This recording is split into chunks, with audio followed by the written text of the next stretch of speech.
let me show you two videos na magpapatunay kung ang mga Duterte ba, yung mga Dutertards, ay utak kriminal o talagang mayabang lang sila o bobo sila o lahat-lahat na nagkahalo-halo. Kasi nga, pagka-announce ni Pionatic Sara Duterte na tatakbo daw siya, super aga diba? Tatakbo si Sara Duterte. Alam naman natin strategy daw yun, quote-unquote. Well, according to both supporters and critics, strategy para mapaghandaan yung mga kinahaharap niyang mga problema. Ang dami. Impeachment, tapos yung sedition charges, grave threats, at saka yung case din niya sa ICC. Alright? Para magawa nila ng propaganda cycle. Like, they can always claim na Sara Duterte is being oppressed and persecuted kasi nga tatakbo siyang presidente. They can always say that. Kasi nga, maniniwala naman dyan ang mga Duterte kasi nga, bobo at salot silang lahat. But anyway, so ito na nga. Itong video to, pwedeng ipadala sa ICC. Alright? As proof na ang mga Duterte, feeling Hitler sila. Feeling makapangyarihan pa rin kasi nga nagbabanta sila na pag mababalik ba daw o may babalik ang mga Duterte sa kapangyarihan, maghihiganti daw sila. Ewan ko nang gagawin nila. Genocide ba? Yun ba yung gusto nila? Right? Patayan? Di ba napakayabang wala sila sa kapangyarihan yan na napakayabang talaga nila. So paano pa kaya kung halimbawa sa kanilang yung karakas na yan, yung asta nilang yan ay ganun, same attitude, same power hungry behavior si PBBM. Halimbawa parang Duterte si PBBM, ganun siya kabalahura rin. Di kawawa sila, di ba? Pero sila lang talaga, of all political cults in history ng Pilipinas, sila yung pinaka-worst, pinaka-balahura, pinaka-bastos, pinaka-asal kriminal, adik lahat na. Anyway, so, panoorin natin to. Itong nagbabantang, actually, AI video to. It's an AI video created by, I don't know, probably an ordinary Duterte o DDS na may access sa AI, marunong gumawa ng AI. Pero that's the point. Yung napaka-ordinaryong mga Duterte, ganyan sila mag-isip. Feeling powerful. So ito. Hindi na ako makauwi ng buhay sa ating bayan at dito na ako bawian ng buhay. So, AI audio to, hindi boses ni Duterte. It's just an AI audio na ginamit, clinone yung boses ni Duterte. Anyone can do that, okay? So, tuloy natin. Malinaw ang aking hiling. Ipaglaban ninyo si Inday at samahan ninyo siya hanggang sa tagumpay. Hindi ko ikukubli ang katotohanan habang nananatili sa kapangyarihan ang mga nagwasak sa aking dangal at kalayaan. Nagwasak sa dangal niya? Di ba? Kung sino man yung gumawa nito, typical bobong Duterte, typical panatiko. Kulto nga, di ba? Sino ba nagwasak sa dangal ni Digong? May dangal ba siya? In reality, okay, tanggalin natin yung be objective. Halimbawa, may alien o isang outsider na titingnan yung kaso ni Duterte. Baka hayop ang tingin nila kay Duterte, di ba? May dangal ba yung ponyo? Sa totoo lang, para sa mga kulto, para sa mga bobo at salot na DDS, siguro may dangal, di ba?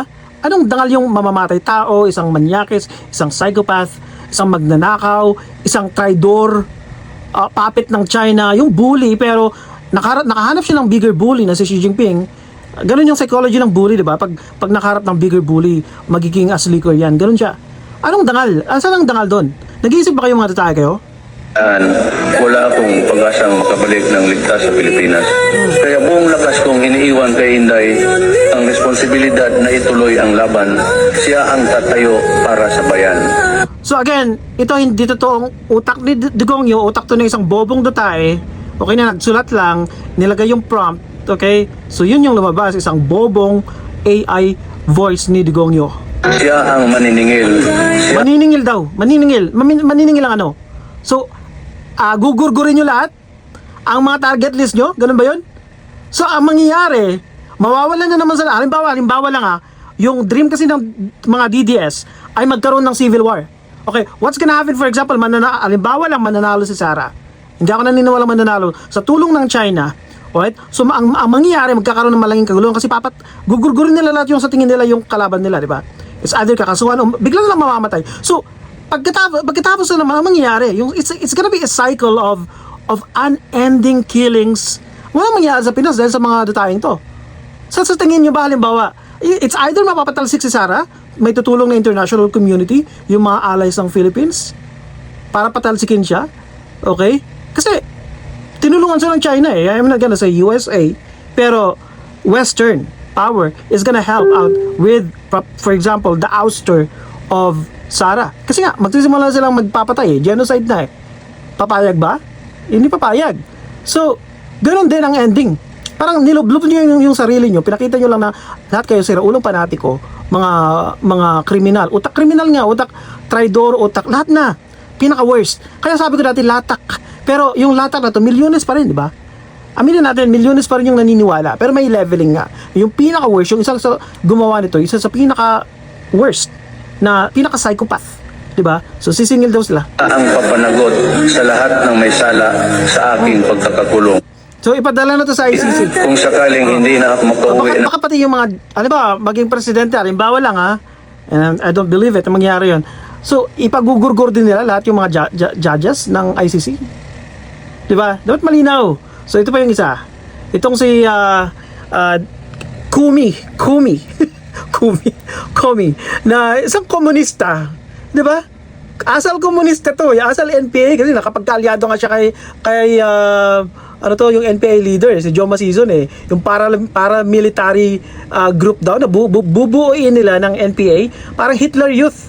'Di ba ito si Ronald Cardema na isang siraulo rin, di ba? Napakayabang nito, no? Alam mo may kapangyarihan pa rin. So, at least ito, nagkaroon siya ng posisyon. So, yung isang ordinaryong dutae, this time, yung isang politikong dutae na gusto makabalik sa kapangyarihan kasi nakatikim ng kapangyarihan. Na sinasabi niyang malapit daw siya kay Marcos, di ba? Inaanak daw siya ng kasal, ewan ko. So, ito nga siya, itong Ronald Cardema na Hitler Youth ng Pilipinas, di ba? Gusto nang makipagkaalyado sa NPA, magkaroon ng paramilitar. Ganyan siya ka-power hungry itong galunggong na to.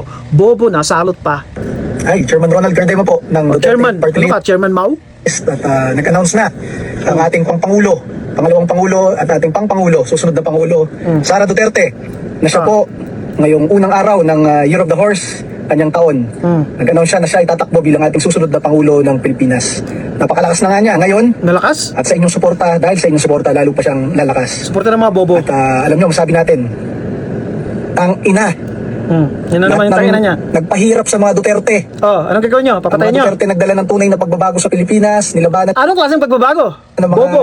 kriminal. Wala kang nagawa sa corruption, di ba? Ikaw may nagawa ka ba? Isa ka lang siraulo. Tapos ginawa niyong family business, yung Duterte Youth. Asawa mo ba? Si Drixie? Nakapatid ng asawa mo? Bakit Cardema yung kanyang... Alam mo, that's corruption itself. Hindi mo man naiintindihan yun? Yung ginawa niyong family business, yung Duterte Youth, kasi nga bobo lahat yung bumoto sa inyo. Di ba?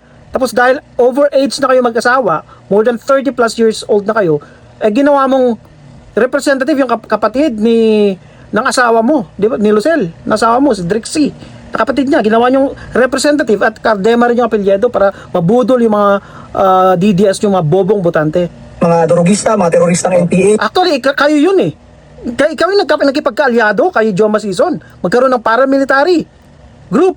Dinay mo ba? Ha? NPA mismo nagsabi niya, nakapalang mukha mo. Putang ina ka. Oh. Pinahirapan ninyo yung mga Duterte pagkatapos sila maglingkod ng 6 na taon. Bobo, kaalyado ni Dugong yung NPA na yan. Simulat sa pulpa, ang daming mga videos na nagpapatunay. Nakaalyado na si Juni Vasco, for example. Okay? Nabudol lang kasi kayo Kaya ginagawa niyo yung propaganda ng NPA. Kayo yung NPA. You are the new Reds now. Bobo. Sa sambayan ng Pilipino kayo, nalugmok yung Pilipinas, bumagsak yung piso, bumagsak yung stock market, nabaon sa utang yung bansa, presyo ng mga... Bakit nabaon sa utang? Kasi nga, dinoble ng puon mo. Yung utang ng lahat ng mga presidente before him. Dinoble niya. Di ba? Bobo. Bilihin, tumaas, nabaon sa utang ang Republika ng Paulit-ulit Pilipinas, ka, naibenta bobo. yung mga Bobo, paulit-ulit ka. Ha? May alam ka ba? Sir Ulo? pinto, at maraming bagay pa. Kriminalidad, nandyan na uli. Malamang yung mga kriminal na yun, mga DDS din. Di ba yung mga tokhang cops? Uso rin ngayon. Yung mga kinorap ni Digong nyo. Yung mga nag-grape.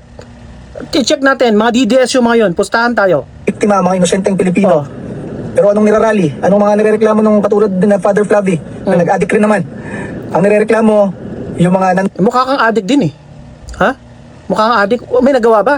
Yung puon mo na drug lord? Who's worse? Yung addict o yung drug lord? Yung protector ng drug lord na wala nga siyang ginawa sa nagpuslit, nag-smuggle ng tonay-toneladang drugs dito sa Pilipinas, wala siyang ginawa. Pinagtakpan pa niya. Di ba? Bobo. neutralize ng mga drogista at kriminal. Pero pag may napapatay na... yung mga kriminal na yan, drugista, kalyado nyo. Kasi nga, drug protector yung puon mo, di ba? drug lord at drug protector yun si Digongyo. Kagasa ng inosenteng Pilipino, Oh. wala, tahimik lang. Di ba yung grape capital, Davao? Sa ulo ka ba? Nabubudol mo lang mga bobong dutae. Hindi hustisya yun, anti-Duterte lang talaga sila. Nasaan yung hostisya ng Dito panahon sa nyo? pag-announce ng ating Wala kang nagawa. Anong ginawa ng Duterte Youth? Naging wala lang. Isang walang kwentang Hitler Youth sa Pilipinas na gustong makipagkaalyado sa NPA at magkaroon ng paramilitary youth unit. Parang Hitler Youth. Di ba? Ganyan ka-power hungry at kasalot at kautak kriminal. Isa kang NPA. Pangulo Sara Duterte, Oh. na siya tatakbo bilang susunod na Pangulo ng Pilipinas. Masabi ko ulit sa inyo, ang ina. Ibalik mo sa Ito sarili na. mo yan. Feeling powerful, wala kang nagawa ngayon galit na galit ka kasi wala ka ng sahod. Natanggal ka na. Wala pa yung, na-disqualify pa yung, yung Duterte Youth mo. Kawawa naman kayong magkakapamilya. Ginawa yung business ang politika. Sira ulo. Sa lahat ng nag-traidor sa mga Naintindihan ko rin yung galit nito kasi pera yun Magkano yung sa sahod? 300,000 plus a month? Duterte, sa lahat Tapos mayroon pang milyones na pondo. Chairman ng Duterte Youth. nagpahirap kay Pangulong Rodrigo Duterte na naging ama ng sambayan. Nagpahirap daw. Nagpahirap sa Pilipinas. So, nililitis lang siya. Ayun yun nun, nagkaroon siya ng due process. Samantalang yung mga tinukhang nyo, walang due process. Ako pala mukha nyo. ng Pilipino at pinatapon sa kamay ng mga dayuhan pa. Buti pinatapon siya sa dahig. Sisihin mo yung mga pumirma ng batas nung 2011-2012, di ba? Na gustong ma-under tayo ng ICC. Di ba? That's part of our sovereignty. Di mo naintindihan yun? Kasi nga, bobo ka. Ang ina, Pura mura. asahan ninyo, Ano? gaganti ang sambayan ng Pilipino. Ayan gaganti daw sila Ayan, tandaan nyo yan. Gusto nila ng patayan. gusto nila ng patayan kasi nawala dyan ng negosyo. Gaganti. Anong gaganti mo? Ang Pangulong Bakit hindi pa ngayon? Ha? Bakit hindi pa ngayon? Sara Duterte. Pangulo, baka siya sa dahig siya magiging president. Sa kulungan sa dahig.